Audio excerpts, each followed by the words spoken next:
Sahabat,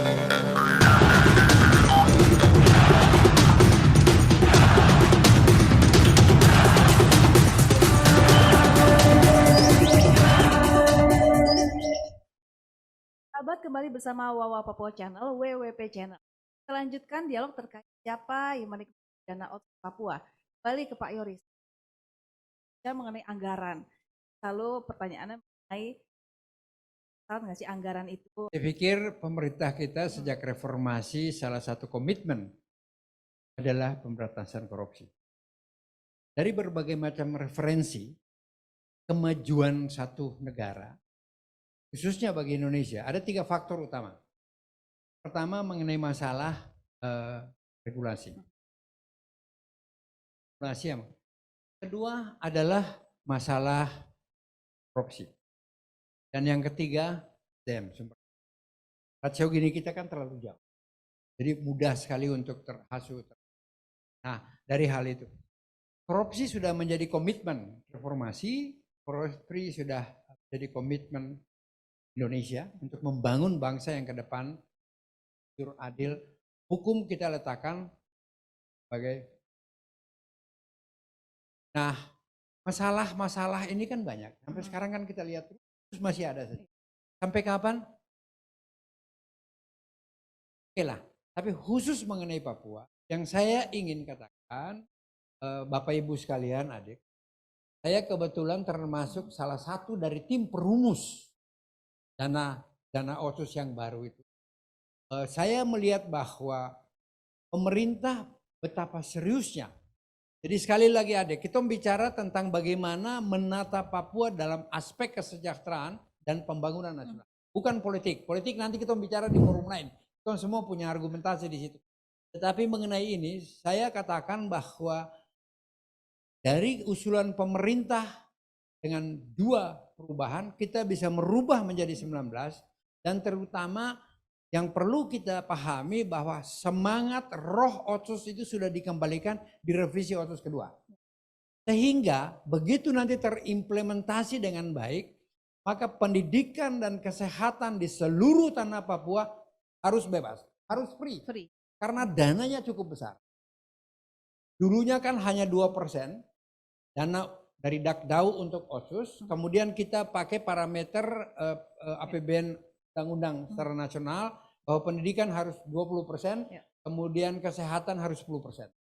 Di dalam otsus yang baru secara eksplisit disebutkan di situ bahwa minimal pendidikan dan kesehatan dibiayai oleh pemerintah pusat sebanyak 35% dari Dakdau dan akumulasi pembagian perdaya alam. Jadi dananya cukup besar.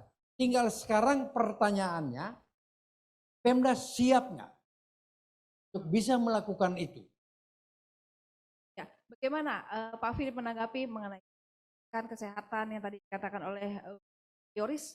Apa saat ini dirasakan Papua setelah 20 tahun otsus ini berjalan?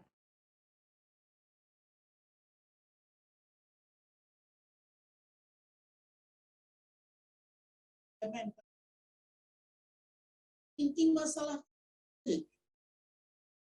Jadi sampai kapanpun dikasih kesejahteraan orang Papua tetap kan hak. Bukankah Undang-Undang Dasar 45 pembukaan mengatakan kemerdekaan ialah hak segala bangsa. Bangsa bukan suku.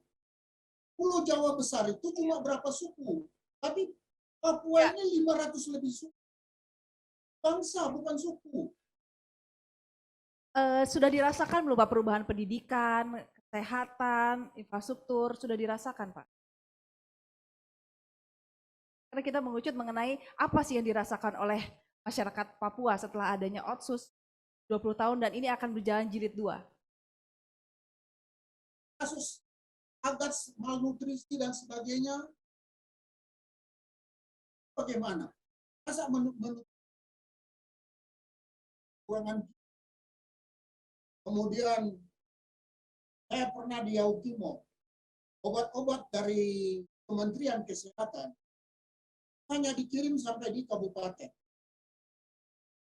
Sedangkan dari kabupaten ke distrik itu harus dengan cara tertentu.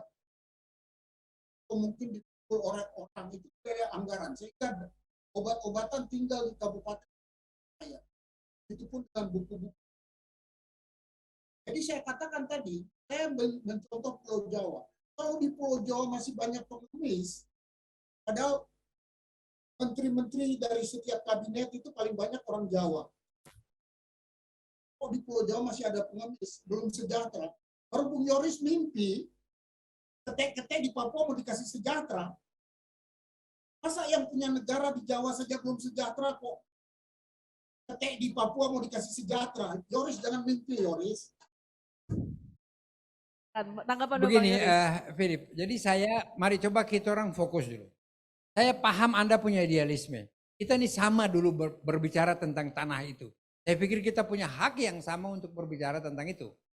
Saya datang ke sini karena mereka minta kita berbicara mengenai dana otsus. Siapa yang menikmati? Jangan terlalu membawa kita untuk ke ranah berbicara politik. Kalau itu tadi saya sudah minta begini, adik saya mau bilang, nanti saya menyelesaikan masalah Papua.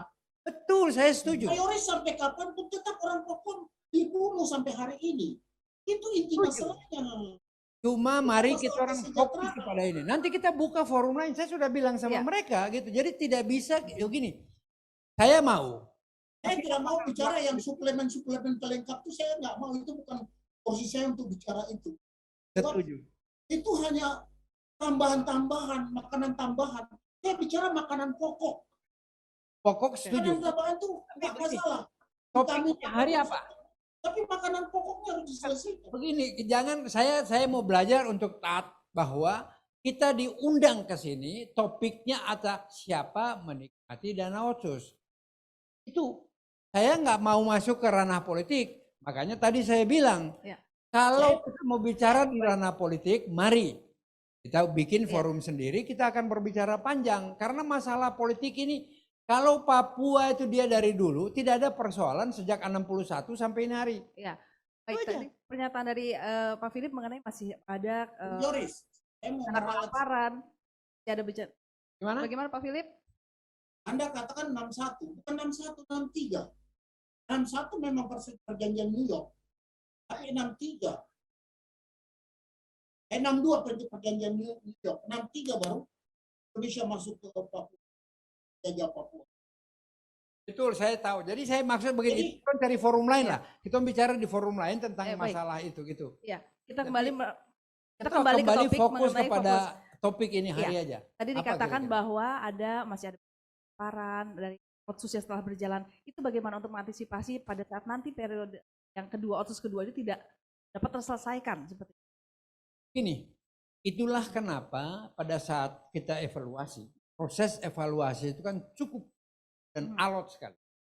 Saya selalu katakan, Papua ini memiliki sumber daya, kekayaan alam yang luar biasa, yang kalau kita kelola secara baik, untuk menghidupi dan mensejahterakan orang Papua atau siapa saja ciptaan Tuhan yang ada di tanah Papua. Tetapi kondisi ini hari, awalan yang terjadi itu ada di Papua. Tertinggal, termiskin, terter semua dari situ. Ini kan satu keprihatinan. Itulah kenapa ada revisi. Otsus kan sudah berjalan 20 tahun, sekarang kita merevisi dia. Apa yang salah? Karena kita harus akui juga proses dicapainya kesepakatan atau kompromi politik di Otsus pertama kan pada situasi bangsa sedang mengalami peristiwa extraordinary 98 itu kan. Nah, itulah maka setelah 20 tahun kita evaluasi. Apa yang kurang kita sempurnakan, apa yang sudah baik kita tingkatkan. Dan saya punya optimisme dengan revisi Undang-Undang Otsus yang kedua.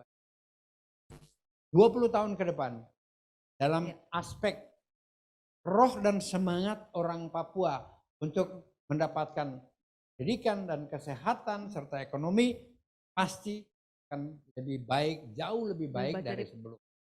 Catatan penting apa sih Pak yang harus dikoreksi dari Otsus jilid pertama ke depan tidak. Itu tadi saya mau bilang. Kalau kita mau bicara ini kan panjang, cuma situasi apa durasinya agak. Ya. Otsus itu roh dan semangatnya hanya dua. Bagaimana mengafirmasi dan memproteksi orang asli Papua dalam 4 hal. Itulah yang tertuang dari 129 pasal dan 24 bab. Undang-undang Otsus itu. Ingat, pada 2008, pemerintahan SBY, pemerintah melakukan judicial review. MK. Dari Undang-Undang 21 lahirnya Undang-Undang 35 dan 32 turunannya tentang desentralisasi. Sehingga semangat Otsus itu yang memiliki lex spesialis itu hilang. Itu yang kita kemarin argumentasi dengan pemerintah dan dikembalikan. Sudah menemukan itu kembali. Kalau kita tata, ada beberapa catatan-catatan yang masih kurang. Tentang KKR, tentang pengadilan HAM di tanah Papua, tentang referendum. Tetapi tidak mungkin sekaligus, bertahap kita akan memainkan ini. Yang penting kita konsisten bagaimana membangun SDM Papua untuk ke depan menatap untuk masa Otsus depan. jilid 2 itu ya. Ya Pak, ke Pak Philip, kita memandang ke depan Pak. Seperti apa sih harapan Bapak mengenai Otsus jilid 2 ini? Kita tidak usah melihat ke belakang. Gimana Pak? Saya mau bertanya, apa situasi apakah oleh segelintir orang Papua yang dibayar oleh pemerintah pusat dan menikmati fasilitas, jadi kalian mengatasnamakan kami semua? Sebab sampai hari ini evaluasi di Provinsi Papua tidak pernah dilakukan bersama. Oke, saya boleh jawab? Itu yang pertama. Oke. Yang kedua? Yang kedua,